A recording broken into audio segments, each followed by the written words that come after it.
of being both a moderator and representing or bringing up points that have to do with those that are for the right to work law.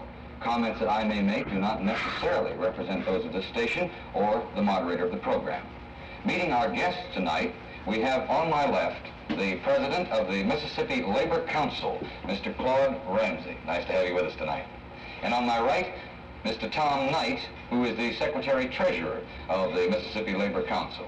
Now, Mr. Ramsey's home is in Pascagoula. He works out of Jackson, and Mr. Knight's home is in Petal. He also works out of Jackson.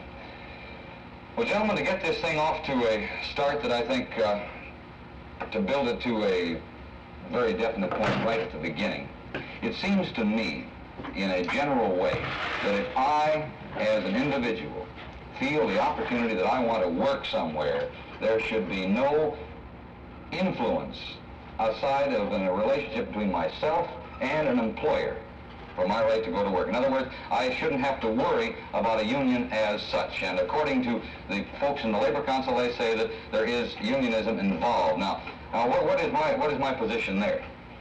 Your position is very simple. And as much as the law you're referring to does not give anyone a job or a right to work, the title is misleading. It's designed to mislead people. The term right to work is a misnomer. That's what it is. The law that we're referring to simply outlaws a union shop agreement between the union that represents the people and the employer of those people. To begin with, I think that we should understand this, that in order for people to have a union in the plant, they first have to, majority of those people vote for a union. And in order to have a union shop arrangement in the plant, it's necessary to negotiate such an agreement, you understand? I'm sure. Now, we find ourselves in this position. Mississippi has already adopted this misnamed right to work proposition back in 1954. Yeah. It's been on the statute book since that time. And we find, after checking Mississippi's per capita income, things of that kind, that it's been damaging to the economy of the state rather than helping. It's actually been damaging. Well, can you prove that statement? Absolutely. There's no question about it. We would like to offer a few comparisons here tonight using Mississippi and Louisiana, two states right alongside the Mississippi River. Mm-hmm. The Mississippi River divided into two. Louisiana repealed the right to work law in 1956, 2 years after Mississippi had adopted their so-called right to work law. Now, Mississippi is in a most peculiar position, and as much as if we're at the bottom of the heap, so to speak, in just about anything that you can refer to. Wages, retail sales, just about anything you want to know. Mississippi is the bottom of the heap. Now, I'd like to say this before we really get into the controversial debate here, that the people that are responsible for this type of legislation are not attempting to better the economy of this state. They're simply attempting to keep wages down. That's all. Oh, I can't understand that. That's right. Well, where do you get a basis like that? I don't think that it would hurt anybody if they were trying to keep wages down. Well, let me ask you something. Would you mind telling me why you're opposed to a union shop agreement? I didn't necessarily say I was opposed to a union shop agreement. I merely say that I feel that I should have the right to go to any organization if I am qualified to do a job. I have to assume that. When an employer says to me, I think that you are the man we want for the job, and that I should then be free to work with him, through him, and go advancing myself, doing my job without any interference from any outside organization. Well, let's look at it just a little bit. A union shop agreement is simply this. And I'm sure that you recognize the fact that we don't hire the first person. The employer, in your case, being an employer, you do all the hiring. You don't hire anyone. But we negotiate, we're compelled to represent everyone in the plant. When the union is recognized, when the majority of the people vote for this union, then they're compelled as a matter of law to represent everyone in the plant. And the wages, working conditions that are negotiated for the union members are likewise applied to the people that are not members of the union. The union shop simply requires a person to join the bargaining agent that is representing all of the employees in that plant. In other words, the union members feel that those people should help pay the freight or help pay the cost of these negotiations. That's exactly what your union shop is, and that's what this law is attempted to do away with. Now, incidentally, the law is already on the statute books, as we pointed out. Now, this move here is to place this misnamed law into the Constitution. And the thing that's disturbing us above all else is why, at this particular time, when these people propose to make this matter constitutional. Now, of course, we've got our own opinion of that, and we intend to go into that also. Well, I think that you have brought up a point that should be discussed. I don't feel, though, that as an employer, for example, I've got an organization, and I hire 50 people. And if I have a shop which is not covered by union agreements, in other words, it's not unionized, and a man doesn't do a job, then I say, all right, we'll get a man that does. But then the union comes in and says, look, buddy, you can't fire this man. He belongs to the union. Now, what happens there in a case like that? I'd like to be free to operate my business as I see fit. Well, let me say this, that what you're opposed to is a union, period. You're not just opposed to the union shop, you just don't like unions now. I disagree with that, but I'll take that up later. So let's say that you don't like unions. I mean, you say you don't particularly, that you're not in agreement with that statement. But I contend that the people that's proposing this constitutional amendment are taking a direct stab at eliminating organized labor within the state of Mississippi. Just because they say that you should have a right to work regardless of anything that you're stabbing at unions, I can't see that. Well, again, we get back to this proposition that this thing gives no one a job. A man has the right to a job already. The big trouble here in this country is finding a job. Yeah. Now, this matter has been presented to the people in Mississippi under the pretense of attracting industry. Mm-hmm. And that's the theory of the proposition that we would attempt to disprove here tonight. Well, I wish you could then, because it seems to me that if I was an outside capital and I wanted to come in and I saw a right to work law on the books, that I'd be a lot more willing to invest some capital here. How would you go against that? Well, let's see. Can you give me a time on the Pine-Sol and ID in the middle of Sunset Strip? Yes, Mr. Jerry. I'm satisfied that you've pretty well kept up with the inspection. And also that you're acquainted with the fact that It was 0330. 0330, thank you. spent more money in this last term, or this last few months just passed, and never been spent in the history of this state. But for the first time in a long time that the great state of Mississippi, other states been in the red. In other words, the projected budget is $2 billion above what the state anticipated income. I'm also convinced that you're aware of the fact that the legislature practically isolated compensation, contrary to the wishes of organized labor. I feel reasonably sure that you know that the Act, the Workers' Compensation Act, probably at this moment, is outside of the state than it does people within the trade. Do you not? I'd like to clarify a little bit. I'm not sure I understand what you mean by that.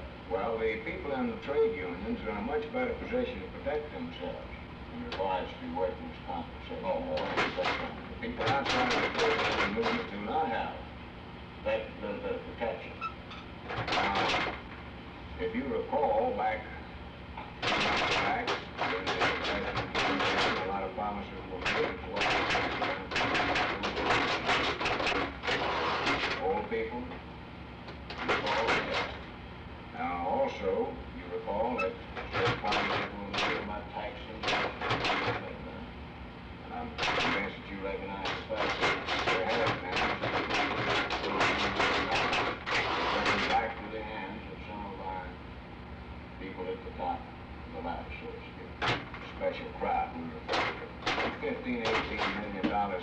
on tax concession.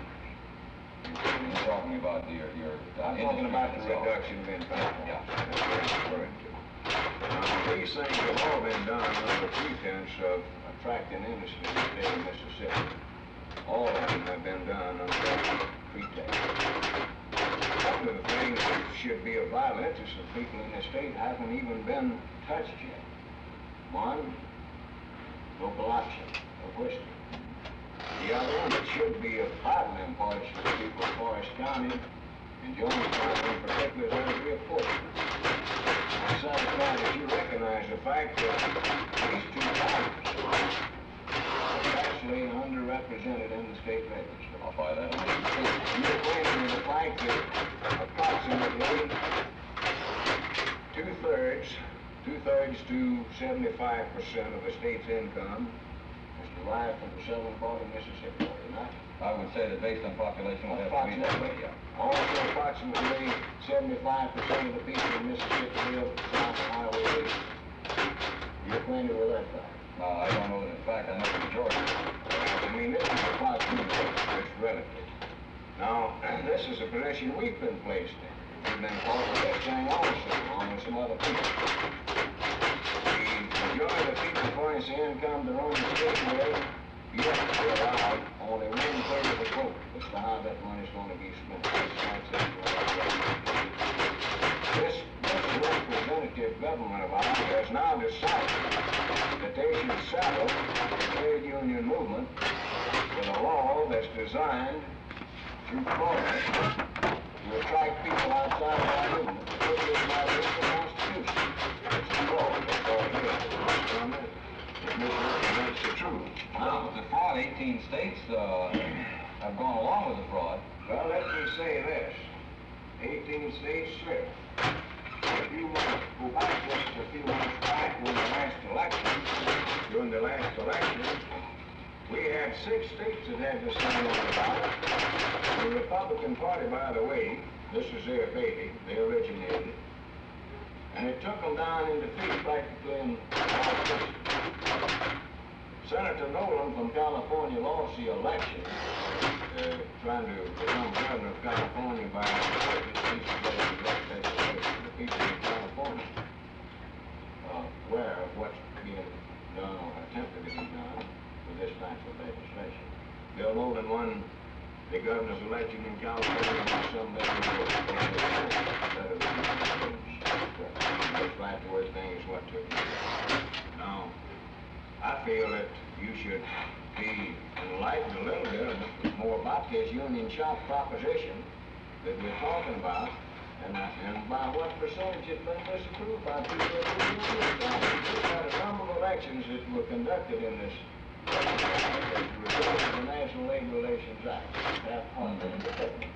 where they came around and conducted elections. We had a number of them. And my good friend said last night, I thought we would explain to you what the results of these things in order that the people can really understand that the people that are directly affected about this thing exactly how they feel. Well, I'd like to get some feeling on it too, because it's my opinion that the majority of the people of Mississippi are in favor of, misnomer or not, the right to work law as stated. Dave, I have some favors here that I'd like to give you in connection with this union shop business. In a period from August 1947 to October 1951, the National Labor Relations Board conducted 46,119 union shop elections in these United States. And of that 46,119 elections, 44,795 of those unanimously authorized the 100% union shop. So it seems to me that the I might point out, 97.1% of those people involved in these elections voted for the union shop. Were they already working with the union? Yes, they were. These union shop elections were conducted after the people had voted by majority in the representation. You understand, this union shop election has to come after the representation or certification election.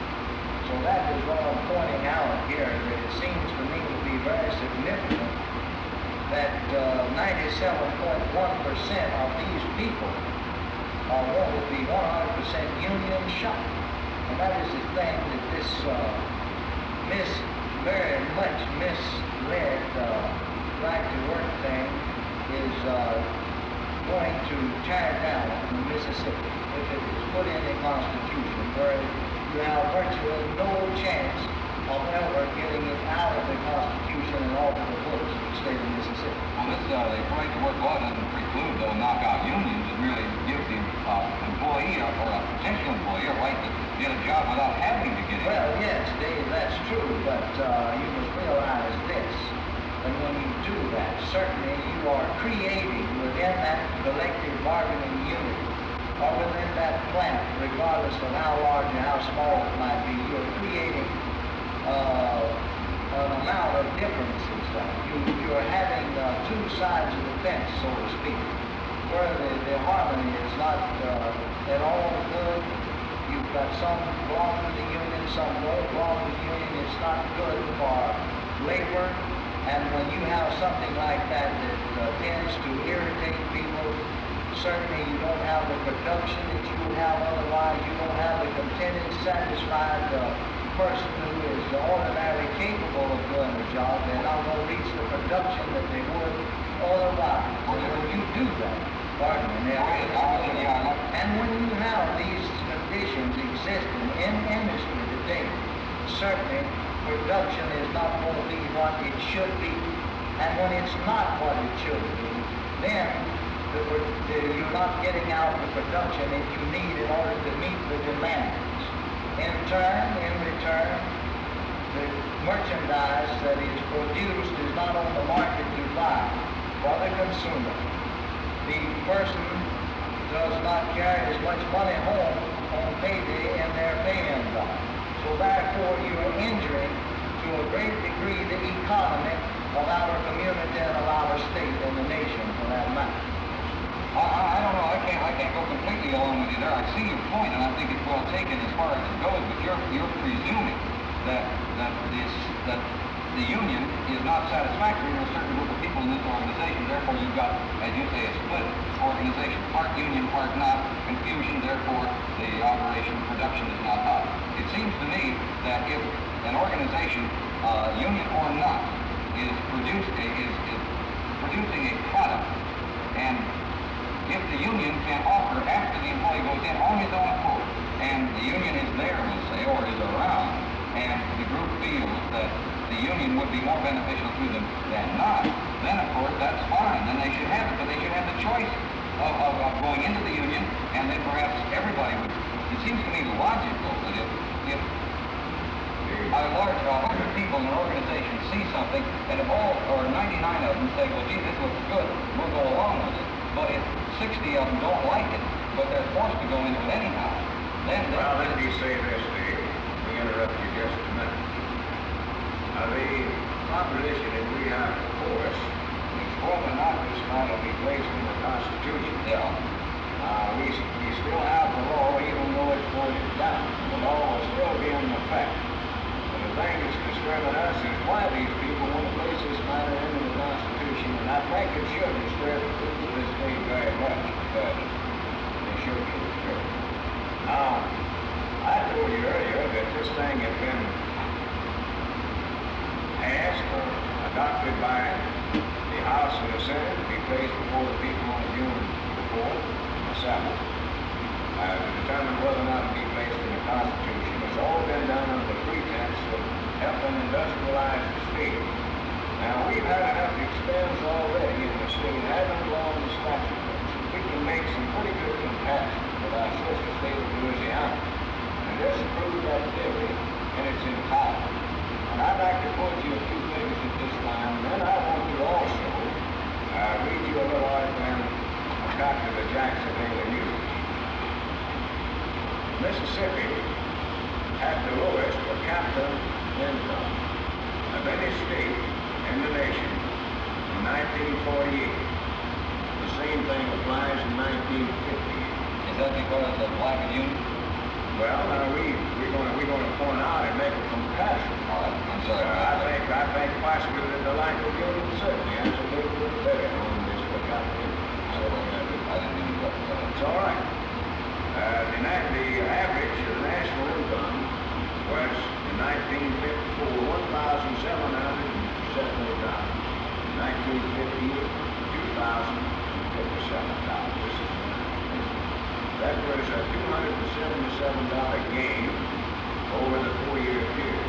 That's the national average. Mississippi, 1954, was $876. 1958, $1,053. A gain of $177, which meant that we lost, and wait a minute, only give Louisiana, as I told you, repealed their right to work law in 1956. Louisiana's national income in 1954 was $894. 1958, wait a minute, I'm reading the wrong page. Louisiana's average was $1,315. Louisiana in 1958 was $1,576. A gain of $261. Just $16 under the national average. Still in Louisiana. They picked up that much over the 4-year period on their average. The state of Mississippi, in comparison, lost $110 in that 4-year period. You said it, didn't you say 876 for Mississippi up to 1,053? Right. Well, that would be a gain of 177. A gain of 177, but when you compare it with the gain on the national basis, The overall rate. the overall ratio was a loss of $110. Now, also this same thing applies all the way down the line. And incidentally, I'd like to give you the source of this information because I feel that this is of vital importance to the people, and that possibly some people might want to refer back to this information. This information came from the United States Department of Commerce. It's documented. Anyone would like to have a copy of it, we'll be glad to make that information available. I can't see why, though, I know you have that other thing to quote yet, I can't see your comparison having anything to do with whether or not there should be a right to work law in the Constitution. Let me ask you, being one of the proponents, why do you want it in the Constitution? Why you have it on the statute books? Why do you want to make the Constitution? As an additional safeguard to the people of the state. You're simply afraid that the people will rise up for 2 years and demand that the law be repealed. Therefore, the proper thing to do is to put it into the Constitution, where you might as well get out of it. Well, you still have unions in Mississippi, though. Yes. This gives you the right. The unions can still come in if everybody wants to.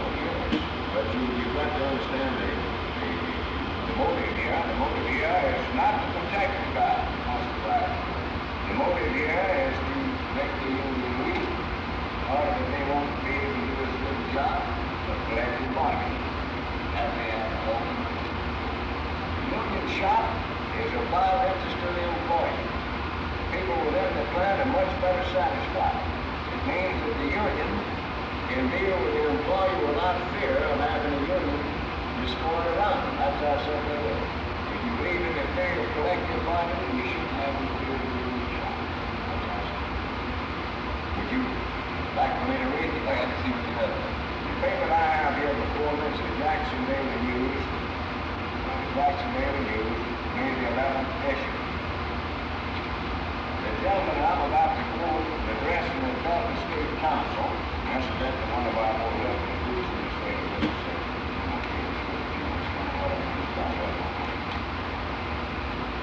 And it's headed up cheap labor and tax breaks, not enough.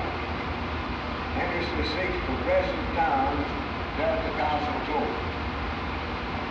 One of the nation's economic research experts told members of the Delta Council here today that industry is no longer looking for town and gang communities for location of new plants. Richardson Wood, Senior Partner Program, Research IMC, New York City, said low wages and liberal tax exemption are no longer main attractions for industry. Instead, investors are looking for communities interested in education, recreation, zoning, and other activities that make the city a better place to live, he said.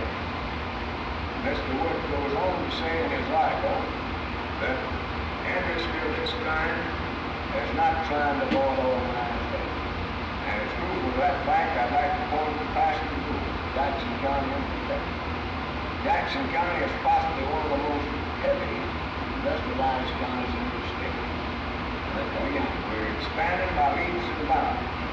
The type industry that's coming into Jackson County, Pastor Group in particular, is the type industry that this state sorely needs.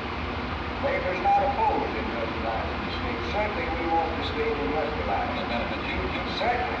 But this type of legislation, particular placing this matter in the Constitution, will do only one thing. It will attract the cheap shot, runaway shot that wants to come in and exploit our people and give nothing in return. That's exactly what this type of legislation is designed for, and that's all the state is going to receive in return. And I say to you very plainly that the state of Mississippi would be better off without that type of industry in our country. That's pretty much low rating the average employer, saying that they don't have the intelligence to bring up a good business and a good industry and produce quality products. But I mean, well, I don't know. Tom, do you have a comment on that? Well, no, Dave, I just want to say one other thing. I see time going run out. But any citizen of Mississippi, regardless of whether or not they're a member of the trade union, by voting for this resolution to amend the Constitution in this manner on June 7th, would be standing in their own rights, so to speak. Because as we have stated here before, that the economy of this state, and of any other state for that matter, depends upon the wages and the working conditions of the working people of Mississippi. And in conclusion, I contend, and will always contend, that this is detrimental to the economic welfare of the state of Mississippi. Well, I think you gentlemen have made very, very strong points and very good ones, and I'd like to summarize, if I may, very briefly. The representatives tonight, Mr. Claude Ramsey, President of the Mississippi Labor Council, Mr. Tom Knight, Secretary-Treasurer, have pointed out in very clear language that they feel that the right-to-work law is a misnomer. It would create an unfavorable climate for labor and for industry in the state of Mississippi, that we already have a right-to-work law, and that there is no reason in the world why the voters should put it into the Constitution. And they point out that the fact that the comparative states around us, when they repealed the right-to-work law, showed a rise and an increase in the per capita income percentage-wise in comparison with the nation, while Mississippi continues to remain at a slower pace. I don't know whether I've summarized completely. I haven't covered all of the points that you wanted to make. I would like to say that those who are for it feel that they want to safeguard the choice of employees to either join or not to join a labor organization without endangering their right to get and hold a job. And they feel that the citizens should vote for a proposition that workers have the right of freedom of choice in joining or not joining a labor organization, in obtaining or holding a job, and should be further guaranteed by placing the law we now have in the Constitution. Thank you, gentlemen, for appearing on the program tonight, and as I said earlier, I'm sorry that I had to be the one, in a sense, that asked questions, because actually my job is moderator, but in the absence of those tonight who could discuss it more fully, I attempted to bring up a few points that I felt were personal in my own mind. Now, these opinions do not necessarily reflect those of management or personnel of this station. Our guest discussing the right-to-work law, Mr. Claude Ramsey, President of the Mississippi Labor Council, and Mr. Tom Knight, Secretary-Treasurer.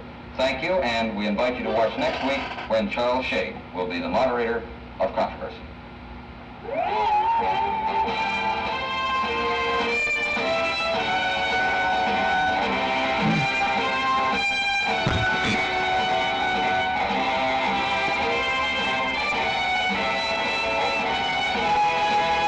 This was Controversy, a public affairs series produced under the supervision. Hold it a minute.